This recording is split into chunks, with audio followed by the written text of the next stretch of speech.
හයි guys අද මං යාළුවෙක් එක්ක ගියා කැෆේ ෂොප් එකකට. මේක නම කැෆේ එක්ස්ප්‍රෙසෝ. මුලින්ම ඉතින් පාර හොයාගන්න නම් ටිකක් බැරි වුණා. වටයක් දෙකක් කැරකිලා ආවා. එතකොත් මේක තියෙන උඩ තට්ටුවක. හරියට පාරට පේන්නෙත් නැහැ. උඩ තියෙන බෝඩ් එක දැකලා තමයි එහෙම්මම ඇතුළට යන්න හැදුවේ. ඇතුළට යන්න හදද්දි ඒක හાર્ඩ්වෙයාර් එකක්. ඉතින් එහෙ ඉන්න කට්ටියන් ඇහැවා. උඩ කැෆේ ෂොප් එකට යන්නේ කොහොමද කියලා. එයාලා තමයි කිව්වේ ඇතුළෙන් තමයි යන්න ඕනි කියලා.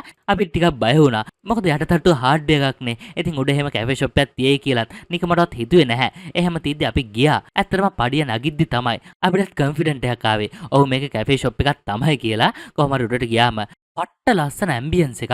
ඇත්තට අපි හිතුවෙත් නෑ මෙච්චර ලස්සනට ඇති කියලා. ගොඩක් ලස්සනයි. ඒ වගේම අපිත් මෙනු කාඩ් එක බලලා අයිටම්ස් 4ක් විතර ඕඩර් කරා. අපිත් මෙනු කාඩ් එක බලන්න කලින් ගොඩක් මිල ඇති කියලා තමයි හිතුවේ. ඇත්තම කිව්වොත් සාමාන්‍ය සාධාරණ ගානකට තමයි මෙයාලා මේවා දෙන්නේ. ඉතින් අපි ඕඩර් කරේ කාඩමම් අයිස් ටී කියලා. අලුත් වර්ගයේ අයිස් ටී එකකුයි, තව අයිස් කෝෆියක්, තව චීස් සෑන්ඩ්විච් එකක්, ඊට පස්සේ ගාලික් බ්‍රෙඩ් එකක්. ඉතින් මෙයාලා කෑම එක හදලා දෙනකම් අපිටත් ඉතින් නිකන් ඉන්න බෑනේ. එක එක දේවල් කරා. ඌනෝ සෙල්ලම් කරා, චෙස් සෙල්ලම් කරා, තව ඩාට් කියලා ගේම් එකක් තියෙන ඉලක්කෙට ගහන. අන්න ඒ ගේම් එක බව සෙල්ලම් කරා.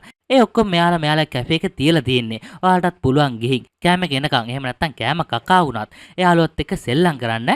කොච්චර වෙලා හිටියත් අවුලක්ම නැහැ. ඉතින් ගයිස් අපි ඒවා සෙල්ලම් කර කර ඉද්දි ටික ලායකින් කෑම එකක් ආවා. ඇත්තෙන්ම කෑමක් ගැන කිව්වොත් අයිස් කෝෆි එකයි කාඩමන් ටී එකයි. මං හිතන්නේ කාඩමන් කෝෆි එකක් වෙන්න ඇති. රහනම් ආයි කියලා වැඩක් නැහැ. ඇත්තටම රසයි. ඒ වගේම ගාලික් බ්‍රෙඩ් එක. ගාලික් බ්‍රෙඩ් එකත් එක්ක මයොනයිස් සෝස් එහෙමත් තිබ්බා. ඉතින් ඒක ඩිප් කරලා කද්දි අවුලක් නැහැ පට්ට. ඒ වගේම චීස් සෑන්ඩ්විච් එකත් අවුලක් නැහැ. ඒ කියන්නේ දෙන මිල්ට ඇත්තටම වර්ත්. ඉතින් අපි බඩ පැලෙන්න කාලා එයාලටත් ඉතින් හොඳ රිවිව් එකකුත් දීලා කැම්පස් එකේ අනිත් අයටත් එයාලා කියන්න කියලා රික්වෙස්ට් කරා. ඉතින් අපිත් හා කියලා එයාලගේ ඉන්ස්ටාග්‍රෑම් එකත් ෆලෝ කරලා එහෙම මෙතනින් ආවා.